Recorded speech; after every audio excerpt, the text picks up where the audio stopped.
State Command of the National Drug Law Enforcement Agency have been doing, is doing, and will do to ensure that Delta State is a drug-free state. And of course, we have a very interesting topic to discuss this beautiful afternoon.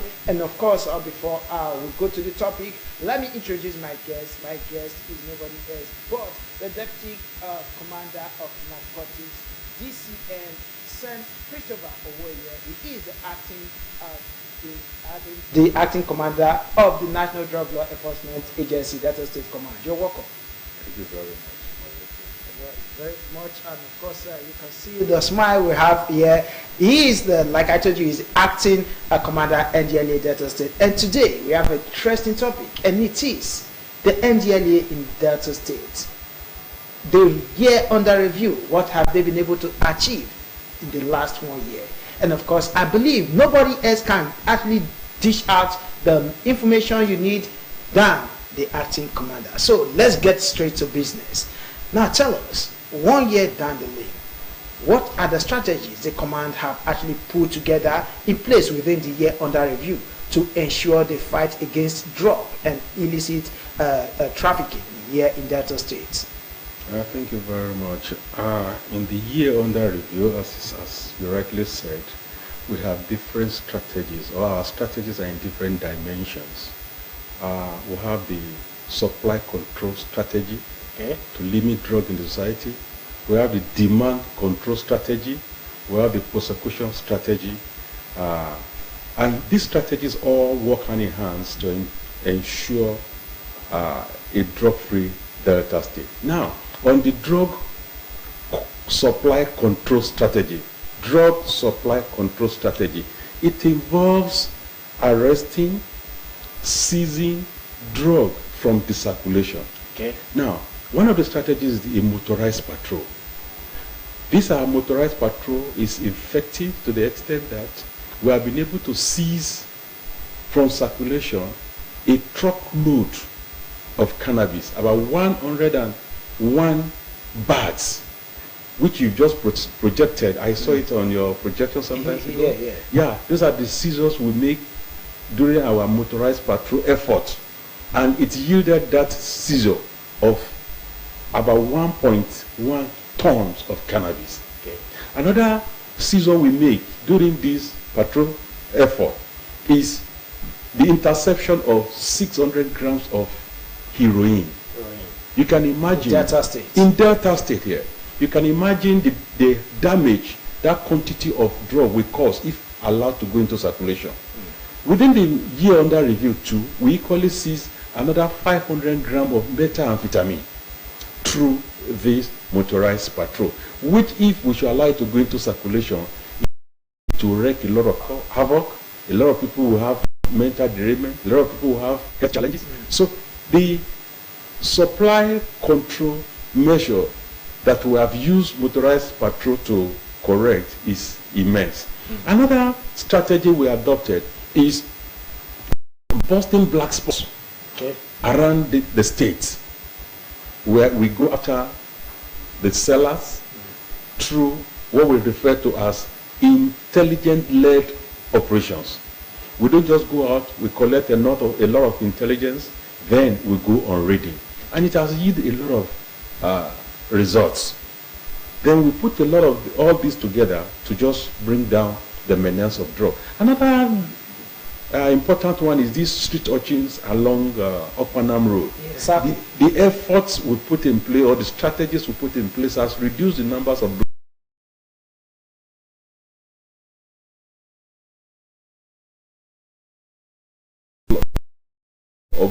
boys lay out roads within that Okpanam. You cannot see them as it used to be along the Okpanam Road.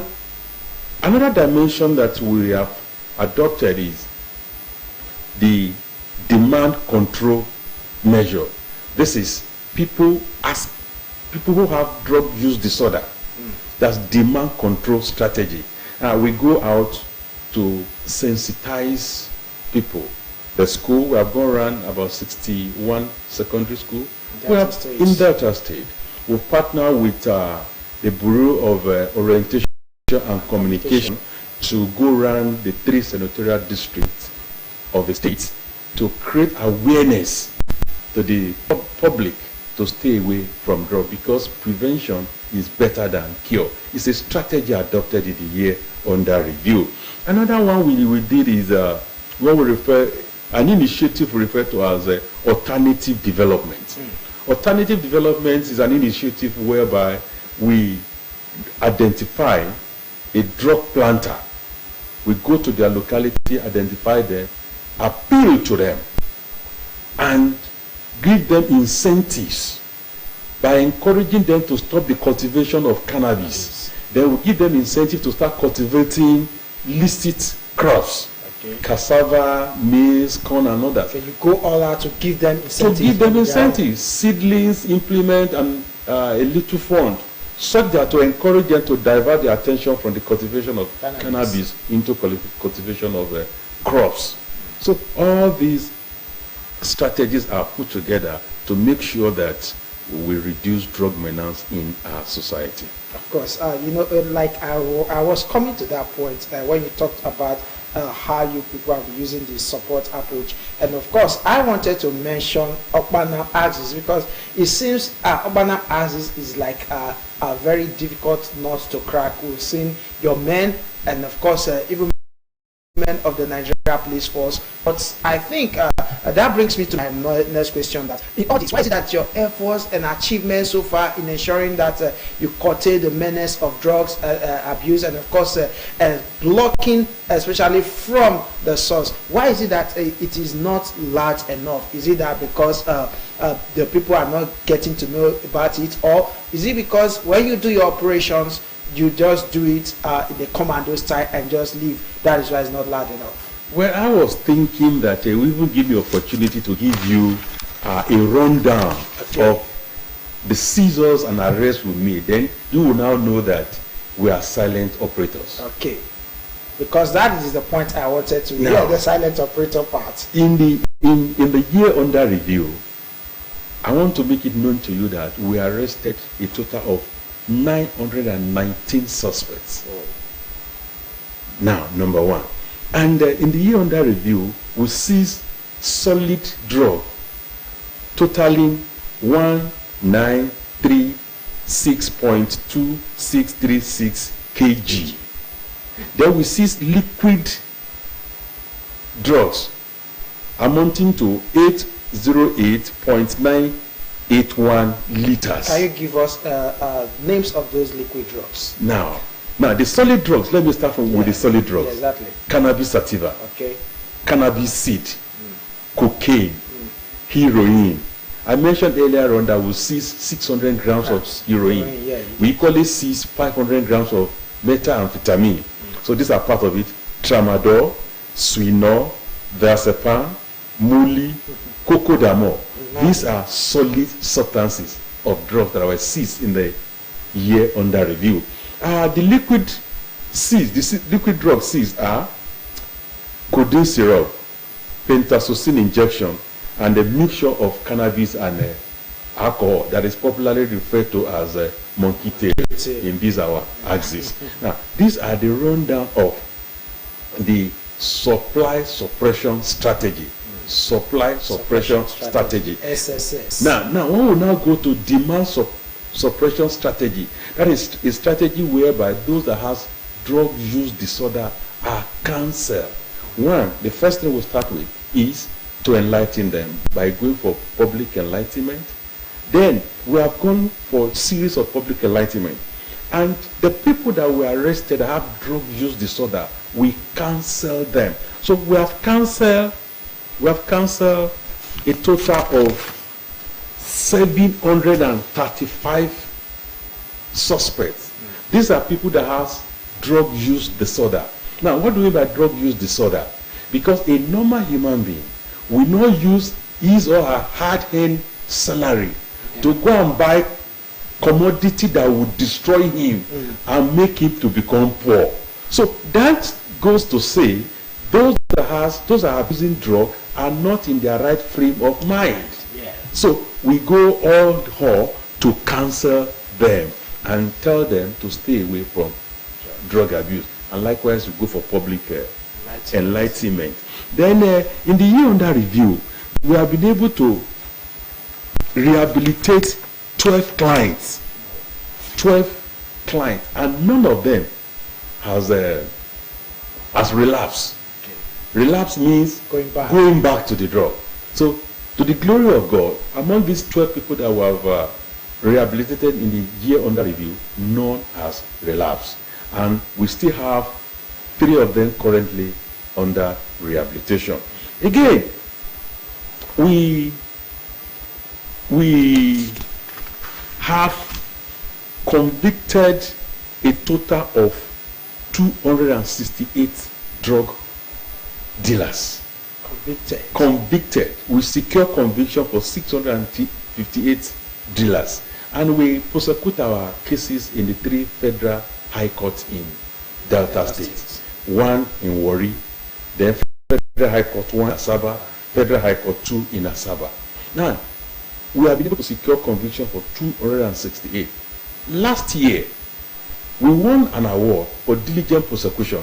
What we won by an award among the whole 36 states, the Ndlea state commands in the 36 states of the nation.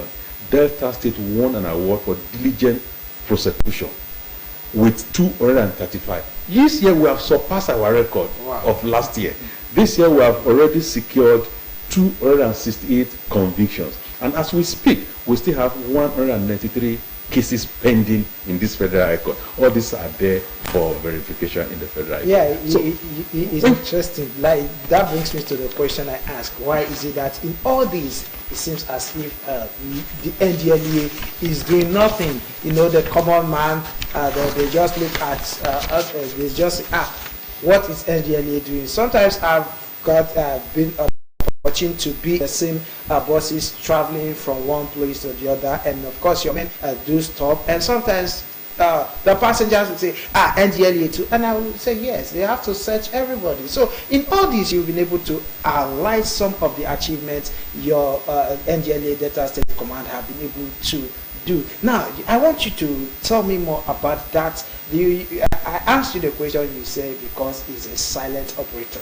So why that word, silent operator? It appears as if, just as you said, as if our activities are not loud. Now, because we are silent operators. Okay. If we have not been operating, we won't have achieved these records I've just read out now. Indeed. Now, another thing there is, our office is not in the state capital. So, perhaps it makes it a bit difficult for the media houses to assess us and know the record of our activities. Okay.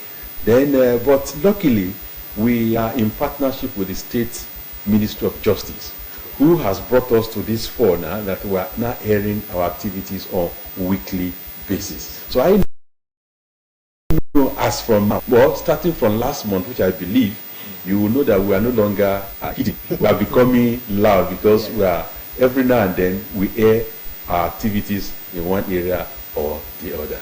All right, of course, you've been listening to the Acting Commander General of the National Drug Law Enforcement Agency, DCN St. Christopher Oweye. And of course, he has been able to establish what the Ndlea Delta State Command have been able to achieve. And I know to you that is watching, you might feel, what about Opanam? And of course, not leaving Opanam, all that sports in around the states, because it's not only Asaba.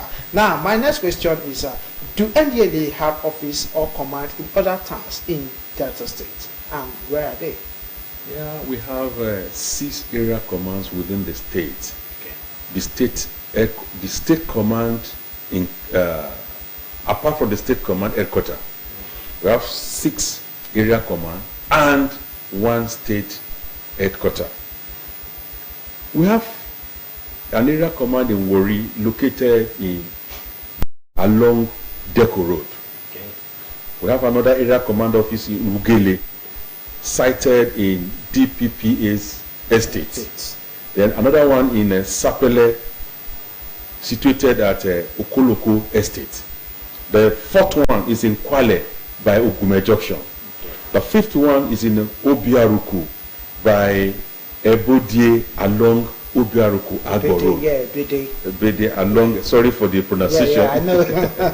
Along Obiaruku Agbo Road.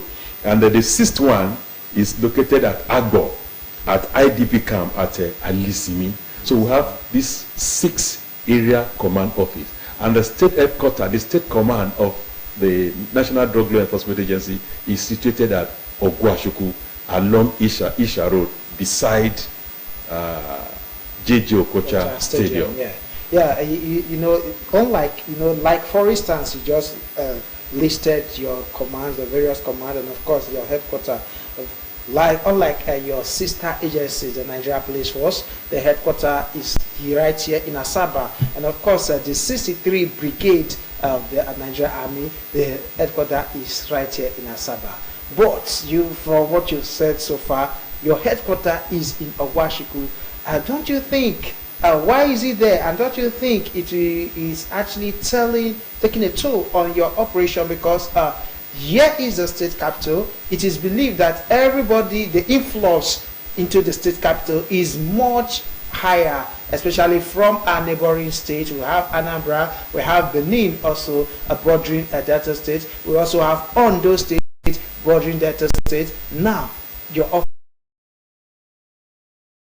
And why is it like that? Is there effort that the command is actually making to get the state to let them have a headquarters here in Asaba for seamless operation? Yes, the state government is making moves to relocate our state command headquarters to the state capital. Okay. I believe Honorable Elder Sherry Broweri is working to get the state capital. And as soon as when we are not seen, it's because you see us once in a while, and that's see us once in a while, and that's why you were thinking that these people really exist. Because our office is not here, there's no one that passes through Okona that you don't see the police state headquarters. Now, I believe very soon, when the governor, His Excellency, give us the information that he has promised us, definitely you'll see more of us, and our activities will be more made known unto the public. All right. Of course, now that brings me to Ndlea prosecute their case after they have made arrest. Do they hand over to police or special agencies for cases and after you make arrests?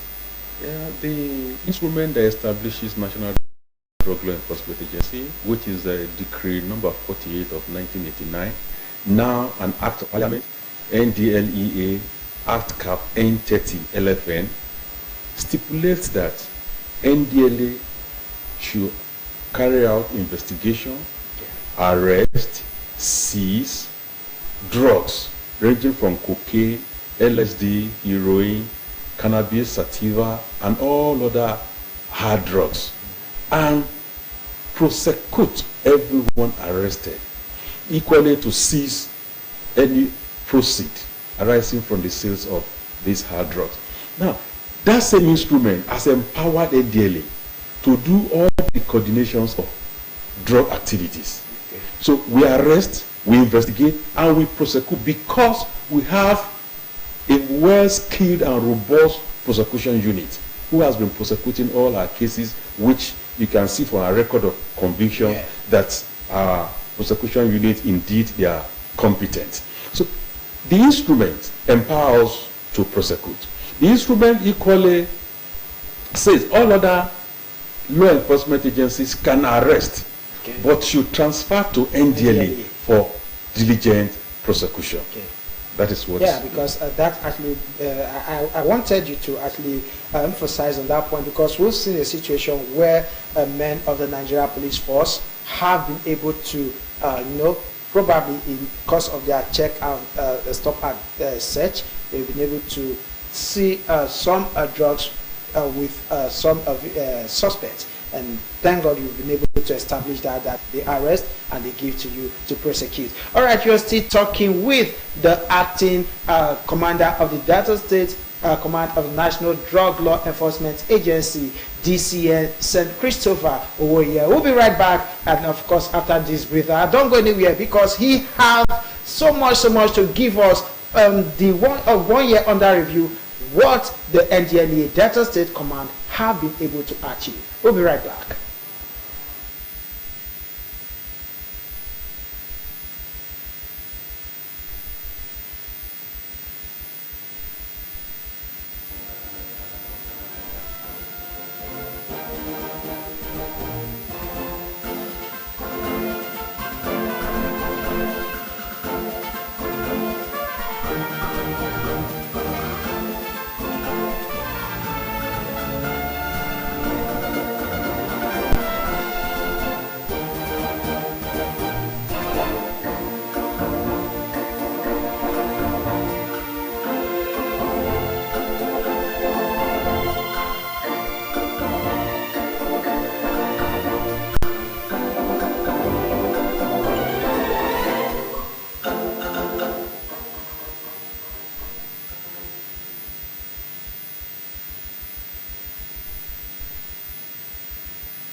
Ndlea with I still have here my host, the acting commander of the Delta State National Drug Law Enforcement Agency, St. Christopher Owoye, and of course we've been able to he has been able to give us what the command have been able to achieve in 1 year under review. We've seen the numbers of prosecution, we've seen the numbers of conviction, we've seen the number of arrests, and of course a lot that he has actually explained to us. And of course I know a lot of persons will be asking the question that what do these people do? You know, whenever you see that red shirt boldly written on it, Ndlea, you know you have to actually stay away from drugs, because they are out to ensure that they stamp out any illegal or illicit drug here in Delta State. And of course, so let's get back to our business now. And my next question is, how do you handle drug users? The drug users, how do you handle them? You just see somebody on the road and you just say, you're a drug user, come here, and you begin to molest him? Or is there, tell us the procedure. You just see somebody and arrest the person and just prosecute him? Or do you take time to encourage this person to stop, and of course if he doesn't, before you go further? Yeah, drug users are everywhere, let me put it like this. Okay. But you don't just go and see somebody along the road and you just hijack the person. Okay. Even though you see him smoking on the road. No, that's not what I mean. What I mean in essence is, we have to do what we call profiling. Okay. We have to collect information. Okay. Especially, we go around black spots. All right. It's only one person that will be selling at a joint, whereby you have other tens of smokers. Tens of smokers. So when we arrest the seller or the peddler, we equally arrest the users alongside.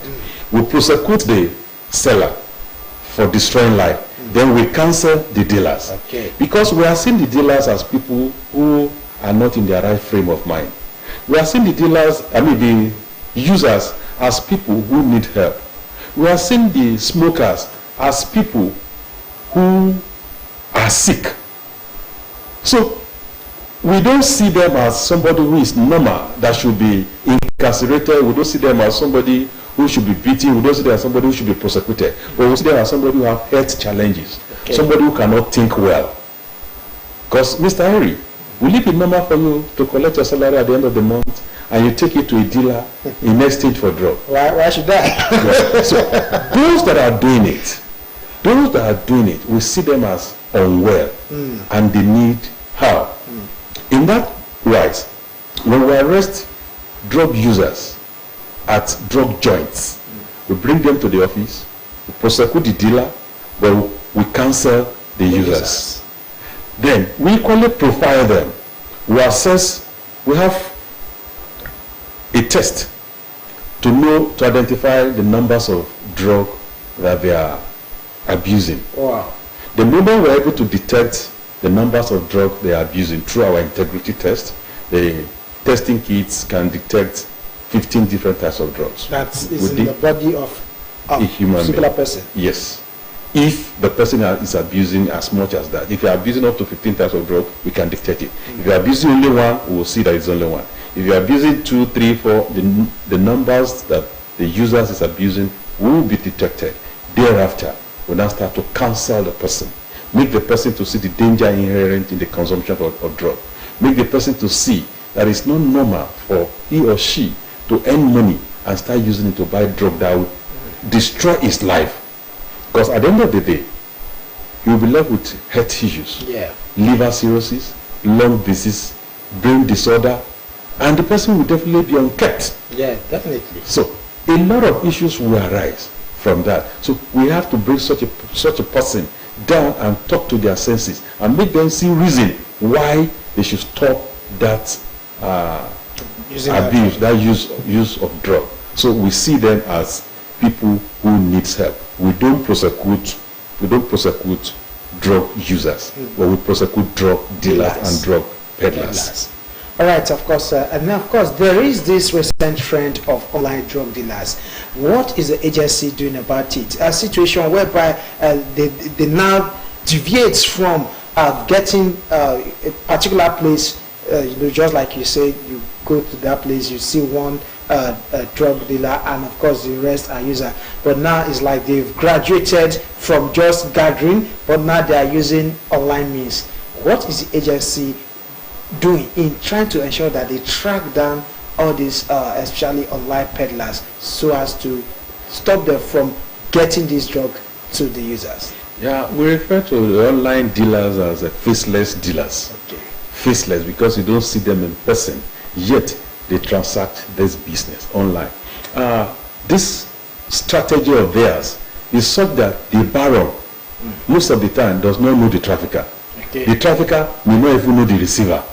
So because it is done online. But we have skilled ICT officers who are very skilled in ICT, and they know how to trace this drug both at international level and at local level. And we have a lot of consignment at the seaport that has been identified to contain drug, and the moment they detect that we have already know the content, they will not come to clear it. So our ICT department has been doing a due diligence in tracing this consignment from source country, notwithstanding that they want to evade arrest by making sure that this consignment pass through different port of loading, just to divert attention of law enforcement agents from the consignment. But through our skilled ICT department, we are still able to track a lot of trace and track a lot of consignment that are containing drugs, and they are there, and we seize a lot of them. Most of the time, we tell clearing and forwarding agents to do due diligence in knowing who are the consignee, not just giving the address of your factory or firm out. Then they contact you through on phone, make payment on phone without you knowing the true owner of the consignee or the identity of the consignee and the location of the consignee. So we have been able to educate the clearing and forwarding agent that they should try as much as possible to do a little due diligence in knowing the identity of the consignee and the location. And by so doing, we have been able to track a lot of these dealers who are trading online.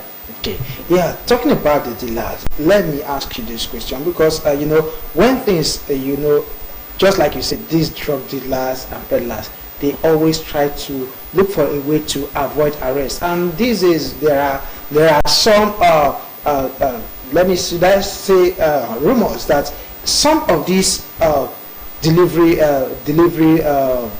agencies, logistics agencies, especially the ones on bike, they have been the ones delivering drugs to some persons. Now, how will your agency be able to track some of these logistics company that use bikes to deliver?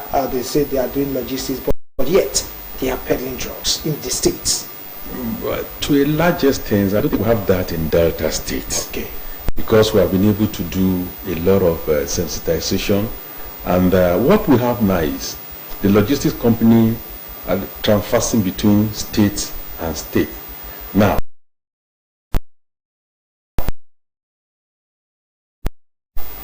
we asked for some of us to be in their office before they load. Some officers will carry out some search on those consignment before they load it into their vehicle, now to transport it across boundaries of state or the other.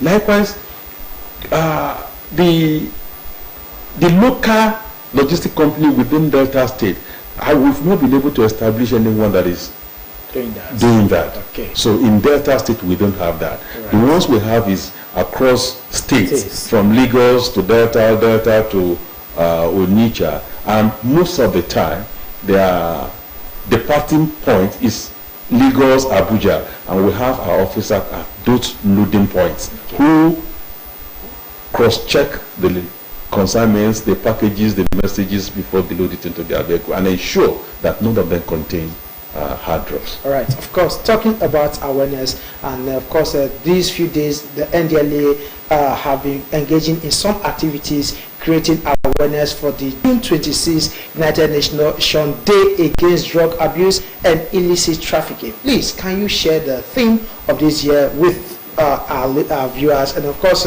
you see, yesterday we have a clip of your command here, right here in Asaba, alongside some other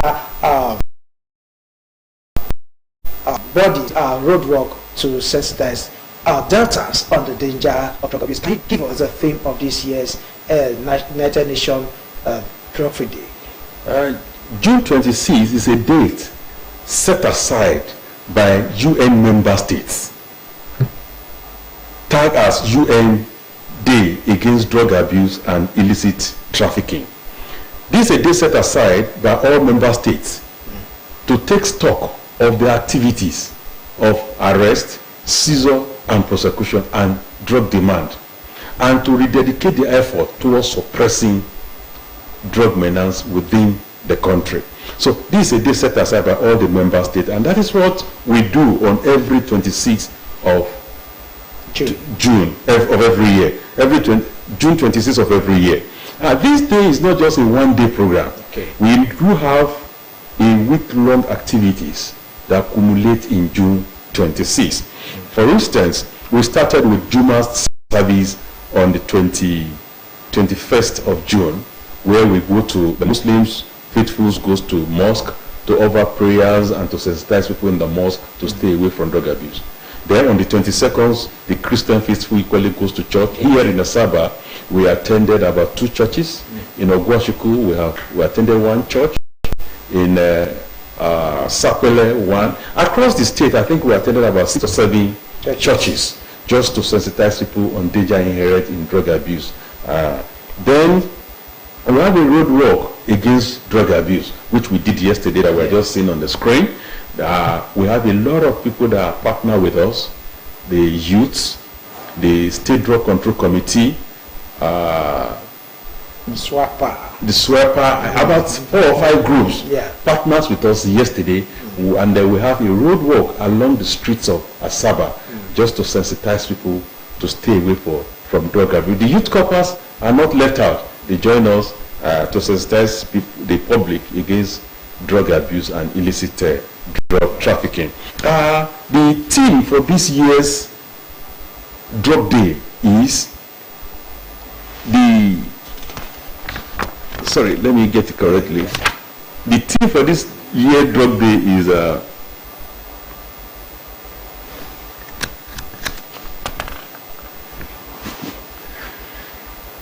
evidence is clear. The evidence is clear. Invest in prevention. Stop organized crime. Now, what it does mean is the evidence of drug menace in the society is clear, is seen. We can see drug use disorder. We can see accidents on the road. We can see truancy in the school. We can see mental derailment. We can see prosecution in our courts. We can see health challenges in our hospital. So the evidence that there's drug menace is clear. So we are saying, before you get to that point, prevention, they say, is cheaper than cure. So we are now saying, invest in prevention. Stop organized crime. Now, organized crime is the slogan organized crime means that we should stop the cyclic cycle of organized crime. The cyclic cycle of organized crime, because there's a nexus between drug and organized crime. Yeah. Drug and organ harvesting.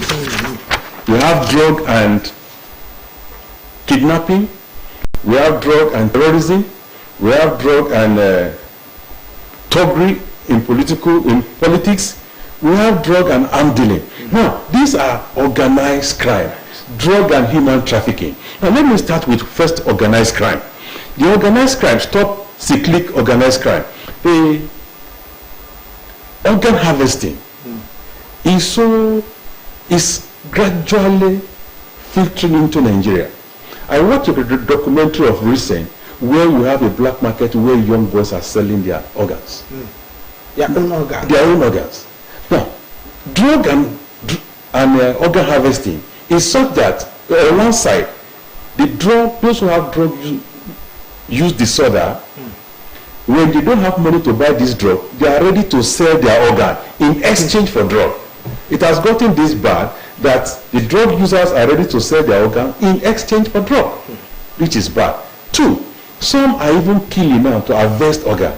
And you bear with me that it is not normal, it is not easy for somebody to kill human being and harvest his organ, except under the influence of drugs. So you can see the nexus between organ harvesting and drugs. So there is nexus both on the part of the drug use disorder and those who are harvesting this organ. Another nexus is drug and kidnapping. It has become a norm for these days that when people are kidnapped, one of the items that are used to bring the person out is drug. They say money and drug. When you are coming to collect your person, bring money and bring also types of drug. So there is this one too, a nexus between drug and politics. Those who deal on drug, they are so rich to the extent that they can even topple government or influence government. So there are nexus between these organized crimes, drugs and harm dealing, drugs and human trafficking, drug and prostitution, exactly, drug and courtesy in schools. So there are great nexus between drug activities and this organized crime. So the slogan for this year is, we should stop these organized crimes. All right, thank you very much. And of course, the acting commander of the National Drug Law Enforcement Agency, Ndlea, Delta State Command, DCM St. Christopher Owoye, has been able to give us so much fact that the Ndlea Delta State Command have been able to achieve under just 1 year. We've seen the numbers of prosecution, we've seen the numbers of conviction, and of course, we've seen so much that they have been able to do in order to ensure that Delta State is drug-free. And of course, he has actually let us know that the state governor, Right Honorable Sheriff Oborowori, is backing them. Yeah, he's backing them and have promised to at least see that he get them as headquarters right here in Asaba, so that you will have more, and of course you know that they are still existing. All right, this is the much we can take on today's edition of Inside Ndlea, and of course it has been with the acting commander this year, St. Christ Owoye. Thank you very much for coming. Thank you, Henry. But before you leave, what is your advice to Deltans? I want to tell Deltans that they should stop cultivating cannabis. It destroys life. They should divert to cultivating illicit drugs that will improve life. Two, I want to assure Deltans that National Drug Law Enforcement Agency are determined to go after these evil dealers in drugs. And when we get them, we will prosecute them. And whatever the amount of wealth they have accumulated from the illicit sales of this drug, we will confiscate them and forfeit it to the federal government of Nigeria. So it's better for them to stay away from drugs. All right, from me, this is from drugs. Stay away from drugs. Indeed, the evidence is clear. Until I come your way, same time, same station next week, do have a lovely week. Bye for now.